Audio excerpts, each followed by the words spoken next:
Sebelum saya mewawancarai Ibu, terlebih dahulu saya memperkenalkan nama saya. Perkenalkan Ibu, nama saya Septiara Nesisi Mamora, NIM saya 19010134, prodi saya Pendidikan Agama Kristen. Di sini saya mewawancara Ibu untuk memenuhi tugas mata kuliah saya, yaitu yang diampu oleh Bapak Wendy Tahayan, mata kuliah Teologi Agama. Pertama kali Ibu, saya ingin bertanya kepada Ibu, jelaskan profil sekolah Ibu. Ya, baik, saya akan mencoba menjelaskan profil tentang sekolah di mana saya bertugas ya.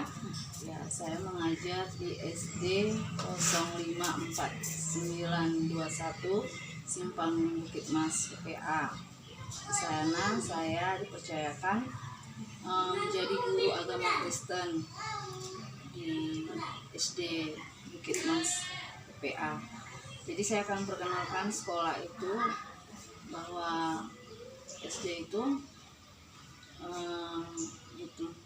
Kebetulan di posisinya saat ini di daerah mayoritas agama Muslim.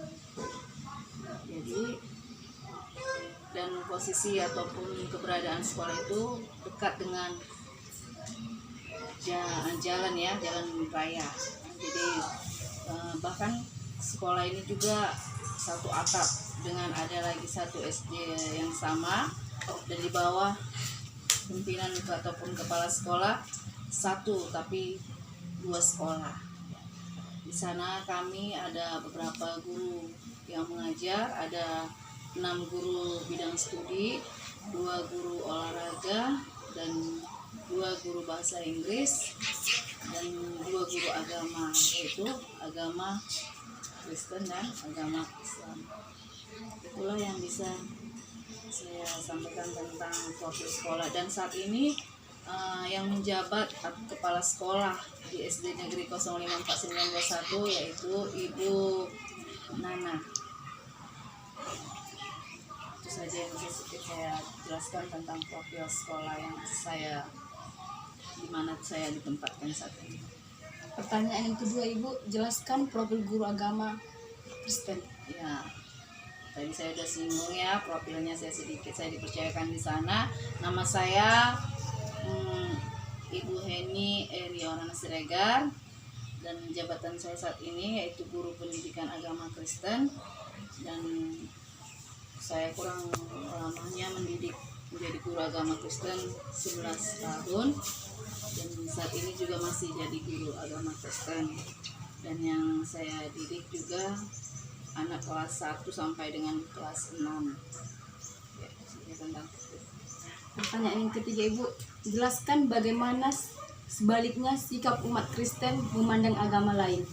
Ya, sikap umat Kristen ya memandang agama lain. Ya, kita sebagai agama yang minoritas seharusnya bisa mengambil sikap ya, dengan cara kita harus lebih lagi menghargai agama mereka, walaupun ya sebaliknya selama ini kita tahu bahwa mereka kurang menghargai agama kita. Jadi sikap kita sebagai guru agama ataupun sebagai pendidik, kita harus menekankan kepada anak-anak kita agar kita bisa saling menghormati antara umat beragama. Pertanyaan yang keempat, Ibu, jelaskan pandangannya, apakah hanya orang yang percaya kepada Yesus Kristus yang akan masuk ke dalam kerajaan surga, atau semua agama dapat ke surga?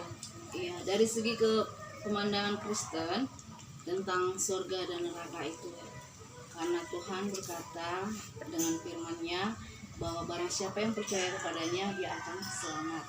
Ya, kembali kepada pribadi kita masing-masing, bagaimana kepercayaan kita kepada Tuhan. Dan itulah tugas kita sebagai guru agama Kristen, mengajar anak-anak itu agar mereka percaya kepada Tuhan Yesus Kristus. Dan kalau menurut pandangan agama lain, ya mereka menganggap diri mereka juga bisa masuk ke dalam kerajaan surga. Tapi yang sesungguhnya firman Tuhan berkata bahwa barang siapa yang percaya kepadanya akan selamat, akan diselamatkan. Ya, itu yang bisa saya sampaikan. Pertanyaan yang kelima, jelaskan bagaimana cara untuk menghargai agama-agama lain. Iya, cara kita untuk menghargai agama-agama lain, walaupun kita tadi agama yang minoritas di Indonesia ini, kita sebagai guru agama Kristen mengajarkan anak didik kita agar mereka bisa menghargai agama yang lain dengan cara sikap mereka, agar mereka memiliki sikap yang sopan, tidak saling mengejek dengan agama yang lain, dan harus lebih lagi sikap yang lebih menghargai lagi lah, misalnya di saat mereka ibadah, supaya kita lebih-lebih lagi menghargai mereka di saat mereka melakukan sholat mereka. Kita tidak berisik, kita mengajari anak-anak itu agar tidak mengganggu mereka di saat mereka. Pertanyaan yang keenam, Ibu, jelaskan kekerasan agama apa saja yang beliau ketahui pernah terjadi baik di lingkungan tempat tinggal maupun nasional atau internasional. Iya, kekerasan kalau secara fisik belum pernah terjadi ya, tetapi secara mental iya, dimana karena kita agama yang minoritas tadi, mereka sering mengejek kita, bahkan anak-anak itu sering juga mengadu kepada saya secara pribadi, guru agama Kristen, sering mengejek agama Muslim tadi atau murid yang beragama Islam tadi, sering kali mengejek kita agama Kristen, bahkan sampai membawa mengejek nama-nama Tuhan juga. Tapi sebagai tugas kita sebagai guru, kita jangan mengajar mereka untuk membalasnya, tetapi kita mengajar mereka agar kita mendoakan mereka agar mereka sadar bahwa siapa itu sebenarnya Tuhan yang kita percaya. Itu dari secara nasional. Itu secara lokal lah bisa, ataupun ya lah, kenapa saya katakan lokal ya, karena ya saat saya mengajar lah begitu. Kalau secara nasional menyeluruh ya, kita lihatlah dalam segi peribadatan, yaitu sering sekali umat Kristen itu sangat banyak mengalami tantangan ya secara mental dari luar, dimana di saat kita mendirikan rumah ibadah sangat sulit sekali, yaitu surat izinnya. Bagaimana kita mau memuji Tuhan, sedangkan kita pun untuk mendirikan rumah ibadah aja sangat sulit. Itu secara nasional ya. Secara internasional ya, kita melihat saat ini apa yang terjadi, yaitu mengenai terorisme ya. Ya, itu sangat pengaruh buruk juga, itu nanti terdampak kepada anak jika anak tidak kita ajarkan mulai saat ini tentang apa itu terorisme dan apa yang mereka programkan. Itu perlu juga sebagai guru kita harus menjelaskan kepada anak itu agar mereka tidak mengambil sikap atau meniru seperti itu, karena kita melihat di televisi bahkan di media sosial peperangan terjadi oleh karena masalah tentang agama. Itu sangat juga berpengaruh buruk sampai kepada anak didik kita yang ada saat ini. Contohnya bahkan dalam peristiwa perang yang ada di Israel ya, antara Palestina dengan Israel, itu sangat juga mempengaruhi. Karena apa? Umat-umat Islam itu mungkin mereka sudah diajar atau secara tidak langsung mereka melihat bahwa mereka berpikiran bahwa Israel itu udah cenderung Kristen, berarti Kristen itu salah, dan mereka sering sekali mengatakan Kristen itu nggak benar, jahat, keras, memiliki sifat yang kasar, keras, padahal sebenarnya tidak. Jadi peran kita sebagai guru lah meluruskan persoalan itu. Bahkan saya secara pribadi sering sekali berbicara kepada teman-teman saya yang sebeda agama, guru-guru lain ya, khususnya ya yang beragama Muslim. Selalu saya tekankan kepada mereka, kita sebagai pendidik harus bisa meluruskan pola pikir seorang anak agar kita bisa menyampaikan kepada mereka bahwa yang kebenaran sesungguhnya itu harus kita lakukan. Jangan kita ikut memprovokatori mereka, karena apa? Mulai dari kecil, jika kita sudah tanam bibit yang nggak baik, nanti besar mereka akan berdampak yang lebih jahat lagi, lebih keras lagi. Itu secara yang kita lihat secara internasionalnya ya, mengenai terorisme. Pertanyaan yang ketujuh, jelaskan apa saja yang dapat menyebabkan konflik agama dan bagaimana cara menyelesaikannya, Ibu.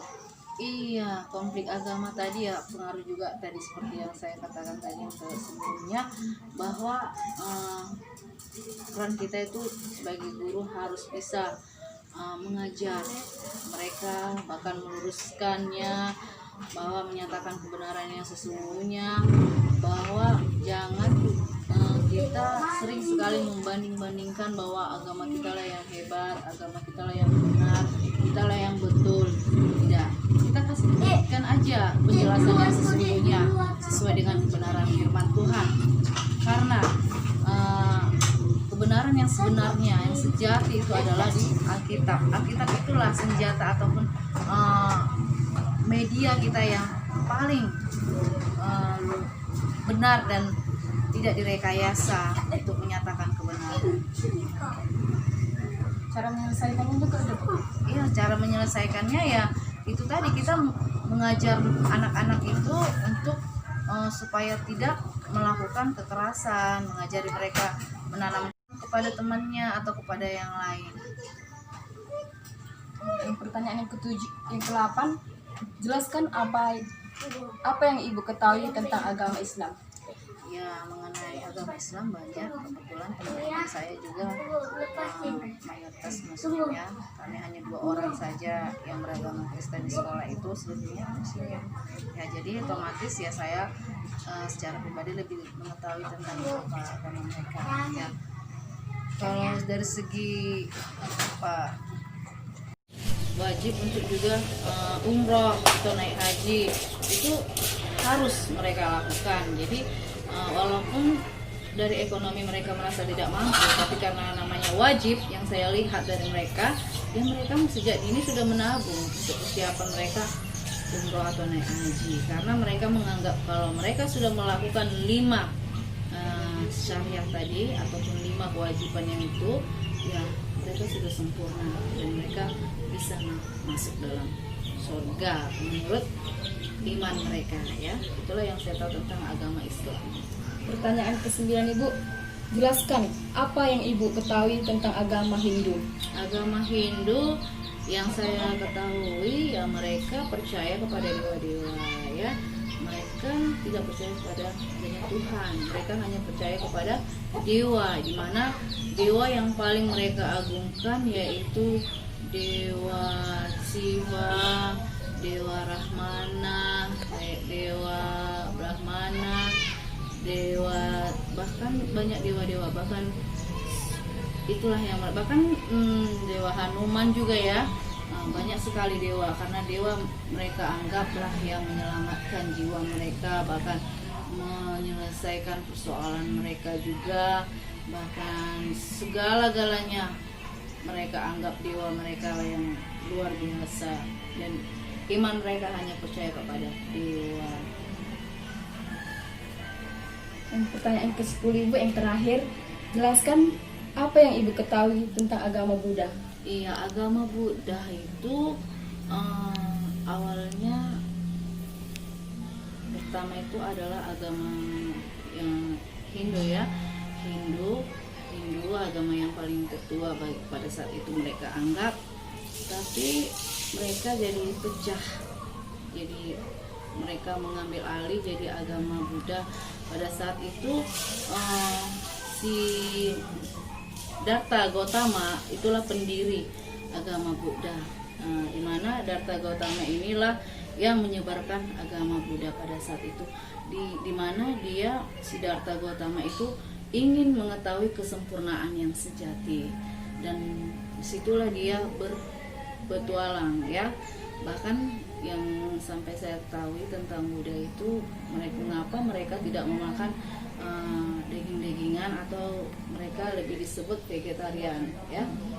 Vegetarian itu makan sayur-sayuran ya, karena mereka menganggap bahwa binatang itu juga yang bisa suatu saat yang akan menyelamatkan jiwa mereka. Contohnya mereka itu percaya yang akan adanya reinkarnasi. Reinkarnasi artinya mengulang kembali kehidupan mereka di saat mereka nanti matinya. Nah, jadi mereka nggak berani, mereka sudah ibaratnya gimana ya saya bilang, mereka sudah berjanji dalam hidup mereka tidak akan memakan daging-dagingan, karena suatu saat nanti roh mereka akan berganti kepada binatang tersebut. Dan jikalau mereka saat dulu mereka masa hidupnya jahat, mereka percaya bahwa rohnya itu akan bisa kembali kepada seekor anjing.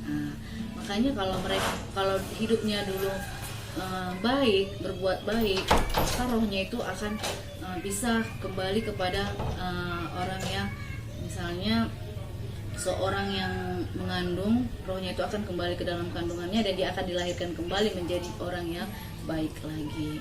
Itulah yang saya tahu, dan kepercayaan mereka yaitu mereka percaya dewa juga ya. Seperti Hindu tadi, Hindu juga percaya dewa, cuman bedanya kalau dewa yang dianut oleh agama Buddha yaitu dewa apa ya? Kalau Hindu kan dewa Shiva, kalau Buddha apa dulu? Saya lupa ya. Yang maaf ya, patungnya buncit lah perutnya itu tadi apa itu ya, itu yang mereka agungkan sangat sampai saat ini juga. Itu yang bisa saya jelaskan tentang agama Buddha. Terima kasih Bu. Thank you.